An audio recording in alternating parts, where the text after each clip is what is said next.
ఎన్ని సంవత్సరాలు మీరు పంపింగ్ చేశారు? దేవాదుల పంపింగ్ వితౌట్ బ్యారేజీ 15 సంవత్సరాలు పైగా మీరు పంపింగ్ చేశారు కదా. అదే మెదల్లేని సన్యాసులరా మీ ప్రభుత్వమే ఉంది, మరి బ్యారేజీ కూడా కట్టలే. కేవలం ఫౌండేషన్ వేశారు నాటి వైఎస్ రాజశేఖర రెడ్డి గారు. అక్కడ కోయల ద్వారా వచ్చిన తిరుగుబాటుతోటి బ్యారేజీ కట్టలే కదా, పంప్ హౌజ్లు ఆన్ చేశారు కదా, సంవత్సరాల తరబడి కూడా నీటిని వరద సమయంలో పంపింగ్ చేశారు కదా. ఈ మాత్రం సోయి లేదా? ఈ మాత్రం చారిత్రక అంశాలని, నీ గత అంశాలని నెమరు వేసుకుంటే అర్థమవుతుంది కదా. మేడిగడ్డ బ్యారేజ్ ఎక్కడ ఉంది? కన్నెపల్లి పంప్ హౌస్ ఎక్కడ ఉంది? మరి కన్నెపల్లి పంప్ హౌస్ లోకి మరి ఎంత డౌన్ లో ఉంది? అక్కడికి ఎన్ని నీళ్లు పంప్ హౌస్ కి టచ్ లో ఉన్నాయని ఎన్ని చెప్పావు కదా. అన్ని వివరంగా ప్రత్యక్షంగా అక్కడ నిలబడి విజువల్స్ ద్వారా చూపించుకుంటూ మా కేటీఆర్ గారు మేమందరం కలిసి విజిట్ చేసి చెప్తే నీకు అర్థం కాలేదా? నీకు ఆ మాత్రం సోయి లేదా?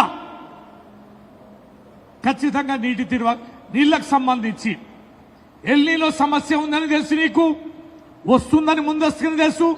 మళ్ళా ఈ బుద్ధి లేని ముఖ్యమంత్రి ఏమంటాడు, నాకు తెలుసు వచ్చని, అందుకనే నేనన్నా ఆర్దడి పంటలు వేసుకోమనమని. రైతుల్ని సన్యాసులు అని అంటాడు, చెప్పినానంటాడు. ఇవన్నీ చెప్పేవాడివి వచ్చిన వరదని ఎట్లా పంపింగ్ చేసుకోవాలో కూడా తెలీదా? 30 నెలలైంది కదా ముఖ్యమంత్రి, ఇప్పటి వరకు కూడా నీకు మేడిగడ్డ ఏంది, సుందిల్ ఏంది, అన్నారం ఏంది, ఎల్లంపల్లి ఏంది, కాళేశ్వరం ఏంది, మరి కన్నెపల్లి పంప్ హౌస్ ఏంది, సమ్మక్క బ్యారేజ్ ఏంది, సీతారామ బ్యారేజ్ ఏంది, ఈ బ్యారేజ్ల ద్వారా మరి నిల్వ ఉంటున్న నీరేంది, ఈ పంపులను పంపింగ్ చేసుకోవాలనే సోయి లేకుండా ఎట్లా ఉంటున్నావు? ఏం అర్థం చేసుకున్నావు ఈ 30 నెలల అని ఈ సందర్భంగా మేము గుర్తు చేస్తున్నాం. మరి చెప్పాలి కదా, గేట్లు మూయకుండా నీళ్ళు ఎక్కిస్తారు, గేట్లు మూయకుండా నీళ్ళు ఎక్కిస్తారని చెప్పాం. నిలువ నీరు ఏదైతే ప్రాణహిత నీళ్లు ఉన్నాయో 1,00,000 క్యూసెక్ల నీరుందో ఆ నీరు ఎటువైపు ప్రవహిస్తుందో ఆ పాయ ఈ గేట్ల కానుకొని ఎన్ని మీటర్ల ఎత్తుల నీళ్లున్నాయి పంపింగ్ చేయడానికి అవకాశం ఉందని చెబితే నువ్వు మాట్లాడిన తీరు ఎంత దారుణంగా ఉంది. ఇంత దారుణంగా మాట్లాడతావా? బీఆర్ఎస్ నాయకులని కోసి ఆ రక్తాన్ని పొలాలలో చల్లి పంటలు పండిస్తానని చెప్పే ముఖ్యమంత్రి ఈ దేశంలో రాజ్యాంగబద్ధ పదవిలో ఉన్న ఏ వ్యక్తి అయినా మాట్లాడంగా విన్నామా? ఏం సంస్కృతి నేర్పుతున్నావు ముఖ్యమంత్రి నువ్వు? ఏమైనా మాట్లాడితే తొండలీడిస్తా, పండబెట్టి తొక్తా, పేగులు మెడలేసుకుంటా, రక్తం పొలాలకు వారిస్తా, గద్దెలు గురుస్తా, కలుగుడ్లు పీకి గోళీలు ఆడుతా అంటావు, బెల్ట్ ట్రీట్మెంట్ ఇస్తా అంటావు. ఏం భాష నేర్పుతున్నావు ముఖ్యమంత్రి నువ్వు? తెలంగాణలో ఈ ప్రజలకి ఏం డైరెక్షన్ ఇస్తున్నావు ముఖ్యమంత్రి? రాష్ట్రాన్ని తెచ్చిన నేత కేసీఆర్ గారు 60 లక్షల సభ్యత్వం కలిగి సుదీర్ఘ 14 సంవత్సరాలు తెలంగాణ కోసం పోరాటం చేసి 10 సంవత్సరాలు ఈ రాష్ట్రాన్ని అభివృద్ధి పథంలో అగ్రభాగాన నిలిపిన పార్టీ నేతల్ని ఇంత దిగజారి భాష మాట్లాడడం, అది క్రూరమైన హింసని ప్రేరేపించేలాగా మాట్లాడడం అనేది ఎంత మేరకు తగును? ఇది ప్రజల్లో వస్తున్న వ్యతిరేకత కదా? ఈ ఫ్రస్ట్రేషన్లో నువ్వు మాట్లాడుతున్న బూతులు కావా? ఈ అరాచకత్వం అనేది ఎవరు జీర్ణించుకుంటున్నారు? ఈ భాషని యావత్ తెలంగాణలో ఉన్న ఉద్యోగస్తులు కానీ, మేధావులు కానీ, సామాన్య ప్రజలు కానీ, రైతులు కానీ ఏ రకంగా అర్థం చేసుకుంటున్నారో ఒక్కసారి చెక్ చేసుకుని ఇంటెలిజెన్స్ వాళ్ళతోటి. ఇలా దేశంలోనే బ్రహ్మాండమైన లా అండ్ ఆర్డర్ మెయింటైన్ చేసిన తెలంగాణ ఈ రోజు క్రైమ్ రేట్లో ఎక్కడికి వెళ్ళిపోయినా ఒకసారి చూడు. 60 సంవత్సరాలు ఈ తెలంగాణ మీ కాంగ్రెస్ పాలనలే కదా రక్తం ఏర్లై పారింది. 1952 ఉద్యమంలో 7గురిని కాల్చి చంపింది ఈ కాంగ్రెస్ ప్రభుత్వం కదా. 1969లో 369 మంది అమాయకులైన విద్యార్థి నాయకుల్ని పొట్టన పెట్టుకుని రక్తం తీర్మానించింది మీ కాంగ్రెస్ ప్రభుత్వం కాదా?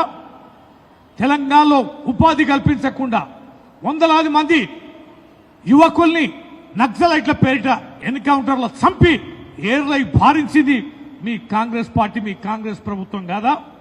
సమైక్య పాలనలో తెలంగాణ కోసం పోరాటం చేస్తే అనేక మంది జైళ్లలో పెట్టి ఊచకోత కోసి విపరీతంగా లాఠీచార్జ్ చేసి కొట్టి నిర్బంధించింది మీ కాంగ్రెస్ పార్టీ కాదా?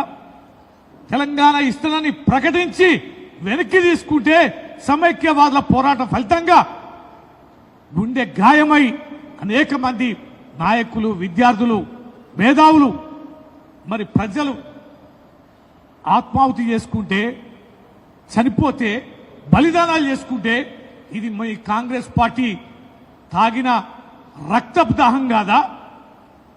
రక్తపు కేర్లు బారించారు కదా మీరు. ఇలాంటి మీకు ఇంకా ఎంతమంది రక్తాన్ని ఇవ్వాలి? ఎన్ని రక్తపు తేర్లు మారాలి? ఈ తెలంగాణ ప్రాంతాన్ని ఆంధ్రలో కలిపి ఆంధ్రప్రదేశ్గా ఏర్పడిన నాటి నుంచి త్యాగాలు చేస్తూనే ఉన్నాం కదా, చస్తూనే ఉన్నాం కదా, చావుకు కారకులు మీరే కదా. ఇంకా ఆ ఆనవాళ్లను పట్టుకొని ఇవాళ రక్తాన్ని ఇవాళ పొలాల్లో చల్లి పండిస్తానే దౌర్భాగ్యకు భాషకు దిగజారిన ఈ ముఖ్యమంత్రికి ఏ రకంగా సమాధానం చెప్పాలో తెలంగాణ ప్రజలు ఆలోచనలు చేస్తున్నారు. ఇవాళ ఎవరికి ఇవాళ ఎందుకు నువ్వు దేవాదుల పంప్ హౌస్లు ఆన్ చేయలే, ఎందుకు సీతారామ ప్రాజెక్టులు లేటుగా ఆలస్యంగా ఆన్ చేశావు అంటే, ఇంతకాలం పారిన నీళ్ళని ఎవరికి పంపించావు? ఎవరు పంటలు పండించడానికి, ఎవరికి రుణం తీర్చుకోవడానికి నువ్వు పంపించావో యావత్ తెలంగాణ ప్రజలు గమనిస్తూనే ఉన్నారు. నీ గురుభక్తిని చాటుకోవడం కోసం చేస్తున్న ఆపేక్ష, మమకారం కూడా ప్రజలకు తెలుస్తూనే ఉన్నది. తెలంగాణ ఇంజనీర్లు, రిటైర్డ్ ఇంజనీర్లు తెలంగాణ ఉద్యమంలో కూడా అనేక దఫాలుగా వారి ఘోష, వారి బాధ వ్యక్తం చేశారు. అనేక నివేదికలు ఇచ్చారు. ప్రతి నీటి బొట్టును ఏ రకంగా మనం వడిసి పట్టుకోవచ్చు, మనం సాగునీరు అందించవచ్చు అని బ్రహ్మాండంగా ఇంజనీర్లు చెప్పారు. ఆ ఇంజనీర్ల యొక్క అనేక సలహాలు తీసుకునే కేసీఆర్ గారు అనేక నిర్మాణాలు చేపట్టారు. ఇవాళ మన తెలంగాణ వచ్చాక మొన్నటి వరకు పరిస్థితి యావత్ తెలంగాణ చూసుకుంటే ఎన్ని చెక్ డ్యాములు కట్టాం, ఎన్ని వాగులలో వంకలలో నీరును నిల్వ చేసుకున్నాం, 48,000 పైగా చెరువులని మనం పునర్నిర్మించుకున్నాం కదా, చెక్ డ్యాముల నిర్మాణం చేసుకున్నాం కదా, యావత్ వాగులు, వంకలు, ఏర్లు అన్నిటినీ రిజర్వాయర్లుగా చేసుకున్నాం కదా. తత్ఫలితంగా భూగర్భ జలాలు పెరిగాయి కదా. భూగర్భ జలాలు పెరిగిన ఫలితంగానే ఈ రాష్ట్రంలో ఉన్న ప్రతి ఎకరాకి సాగునీరు అందింది కదా. మహబూబ్నగర్ జిల్లా కానీ, రంగారెడ్డి జిల్లా కానీ, మెదక్ జిల్లా కానీ, నల్లగొండ జిల్లాలో ఒక పార్ట్ కానీ, వరంగల్ జిల్లాలోని ఒక పార్ట్ కానీ, ఖమ్మం జిల్లాలో ఉన్న ఒక పార్ట్ కానీ, మరి కరువుతో పీడింపబడుతున్న సాగునీరు నోచుకొని, తాగునీరు నోచుకొని ఈ రాష్ట్రం ప్రతి మారుమూలలో ప్రతి ఎకరాకి భూగర్భ జలాలు పెంచి ఇటు రిజర్వాయర్ల ద్వారా, సాగునీరు ద్వారా, ప్రాజెక్టుల ద్వారానే కాకుండా భూగర్భ జలాల ద్వారా ప్రతి ఎకరాకి సాగునీరు అందిస్తేనే కదా, నాణ్యమైన విద్యుత్తుని ఇస్తేనే కదా ఇవాళ ఇంత పెద్ద ఎత్తున పంటలు పండింది. 3.5 కోట్ల మెట్రిక్ టన్నుల పంట పండిందంటే ఈ దేశంలో నెంబర్ 1 రాష్ట్రంగా తెలంగాణ ఉందంటే ఇది కేసీఆర్ గారి ఆలోచన విధానం కదా, నీటి తీరువ విధానం కదా. ఊరికనే పంటలు పండాయా? ఊరికనే రాష్ట్రం అంతా నీరుందా? 24 గంటల నాణ్యమైన నీరు ఇస్తే ఎక్కడ పడితే ఎక్కడ నీరుంటే అక్కడ రైతులు మోటార్లు వేసుకొని పండించుకున్నారు కదా అద్భుతంగా. చెర్లలో కానీ, వాగులలో కానీ, కాలువల్లో కానీ ఇవన్నీ రకాలైనటువంటి నీటి తీరువ విధానాన్ని చేస్తే ఇవాళ భూగర్భ జలాలు ఎక్కడ పోయినాయి? ఆఖరికి నీ ఇసుక మాఫియా చెక్ డ్యాంలను కూడా బాంబులు పెట్టి పేల్చింది కదయా ఓ ముఖ్యమంత్రి. ఇవాళ యావత్ తెలంగాణలో ఎక్కడ చూసినా, ఏ వాగులో, ఏ వంకలలో చూసినా ఇవాళ లారీలు విపరీతంగా ఇసుక తోడేస్తున్నాయి కదా. భూగర్భ జలాలు ఎక్కడ ఉంటాయి? ఎక్కడ వాగులలో నీళ్లు ఉన్నాయి? చెక్ డ్యాంలు పేల్చేసి నీళ్లను వదిలిస్తుంటే ఎక్కడైనా ఒక్క చెరువుకి నీళ్ళని తెచ్చాయా? ఇవాళ దేవాదుల బ్రహ్మాండంగా 10 పంపులు ఉన్నాయి కదా, రోజుకి 25 టీఎంసీల పైన ఇలా పంపింగ్ చేయగలిగే కెపాసిటీలో ఉన్నది కదా. దాదాపుగా 15 లక్షల ఎకరాల స్థిరీకరణ ఇవాళ ఎస్ఆర్ఎస్పి 7.5 ఎకరాలు కానీ 5.5 ఎకరాలు దేవాలయాలకు సంబంధించి కానీ మొత్తంగా కూడా ఉమ్మడి వరంగల్ జిల్లా కానీ నల్లగొండలోని కొంత పార్ట్ కానీ ఇవాళ మెదక్ జిల్లాలోని కొంత పార్ట్ కానీ ఈ దేవాదుల ద్వారా పుష్కలంగా చెరువులు నింపే అవకాశం ఉంటే, సాగునీరు అందించే అవకాశం ఉంటే, ఎప్పటి నుంచో నీళ్లు మారుతుంటే ఎందుకు నువ్వు పంపింగ్ చేయలే? సీతారామ ప్రాజెక్టు కూడా పూర్తయింది కదా, మొన్న 3 పంపులు ఆన్ చేశారు. మరి వర్షం నీడు ఫ్లడ్ మొదలైన కంచెలి ఎందుకు పంపింగ్ చేయలే?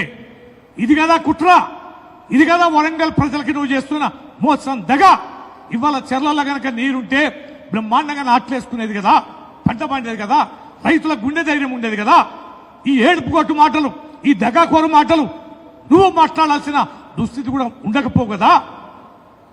ప్రజలకి విజ్ఞప్తి చేసే ముందు, ఆరుతడి పంటలు వేసుకోవాలనే ముందు ఈ నీటిని ఎట్లా ఒడిసి పట్టుకోవాలి, ఎట్లా పంపింగ్ చేసుకోవాలి, ఎక్కడికి నీటిని చేర్చాలి అనే కనీస అవగాహన లేని సన్యాసి ముఖ్యమంత్రి రిటైర్డ్ ఇంజనీర్లని బెదిరిస్తావా? అలాంటి త్యాగ పురుషుల మీద అవాకులు చెవాకులు పేల్తావా? శ్యాంప్రసాద్ రెడ్డి గారు జీవితం అంతా నీటి కోసం, తెలంగాణ ప్రాజెక్టుల కోసం తనలాడిన మహా పెద్ద మనిషి. అలాంటి గొప్ప వ్యక్తి కన్నీటి నీరు పెట్టించినావు కదరా దౌర్భాగ్యుడా, ఏడిపించావు కదరా.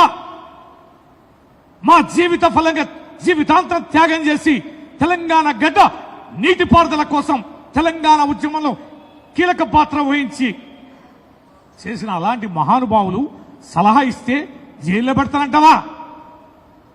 ఎవడ్రా నీ బెదిరింపులకు భయపడేది? ఎవడ్రా నీ మాటలకు వెరిసేది? పెట్టు బిడ్డ పెట్టు. యావత్ తెలంగాణ సిద్ధంగా ఉంది. కరువు ఎడారిగా మారుస్తానంటే నీ ఆంధ్ర తొత్తులకి, నీ గురువులకి ఇలా భరణం చెల్లించుకుంటానంటే మూసుకొని ఉండే అమాయకులు తెలంగాణ బిడ్డలు కాదు, నీ అంతు తేల్చడానికి సిద్ధంగా ఉన్నారు. ఎవరికిరా నువ్వు జైల్లో బెదిరింపులు చేసేది? ఎవరిరా నువ్వు కోసేది? అదృష్టం కొద్ది ముఖ్యమంత్రి అయినంత మాత్రాన నీ ముఖ్యమంత్రి అనేది ప్రజలు ఇచ్చిన గౌరవం, అది రాజ్యాంగబద్ధంగా కల్పించిన ఒక బాధ్యత, అవకాశం. దానిని మరిచి బెదిరిస్తావా? బెదిరింపులకు పాల్పడతావా? ఖబర్దార్ బిడ్డ, నీ బెదిరింపులకు ఇక్కడ ఎవడు భయపడే వాళ్ళు లేడు, ఎవరు బెదిరే వాళ్ళు కూడా లేరు. ఎన్నిసార్లు చెప్పాం ఎన్డీఎస్ఏ రిపోర్ట్ ఇచ్చిందని చెప్తావు, ఎన్నిసార్లు చెప్తారా పనికి మాలిన సన్యాసులారా? 3 సంవత్సరాల కేసీఆర్ గారు ఏం కట్టిండ్ర ప్రాజెక్టుని? ఏం రకంగా, ఎన్ని రకాలుగా ఉంది ఇది? కాళేశ్వరం ప్రాజెక్ట్ అంటే 3 బ్యారేజీలు, 15 రిజర్వాయర్లు, 19 సబ్ స్టేషన్లు, 21 పంప్ హౌజులు, 200 కిలోమీటర్ల టన్నెల్స్, 1531 కిలోమీటర్ల కాలువలు కలిపితే కదరా కాళేశ్వరం అనేది. 94,000 కోట్ల రూపాయలు వీటన్నిటికి ఖర్చు పెడితే, ఇన్ని వేల ఎకరాలని ఎక్వేషన్ చేస్తే, ఇన్ని రిజర్వాయర్లని నిర్మిస్తే, ఒక్క మేడిగడ్డ దగ్గర కుంగిన పిల్లర్లని రిపేర్ చేయలేక 3 సంవత్సరాలకి తీసుకొస్తున్నావు కదా. ఊరికనే వచ్చినాయి పర్మిషన్లు? డిపిఆర్ లేకుండా, అనుమతి లేకుండా నిర్మించామా? 18 కేంద్ర సంస్థల ద్వారా అనుమతులు తీసుకొని నిర్మించిందిరా కాళేశ్వరం ప్రాజెక్ట్. ఏం ఊరికనే ఆషామాషి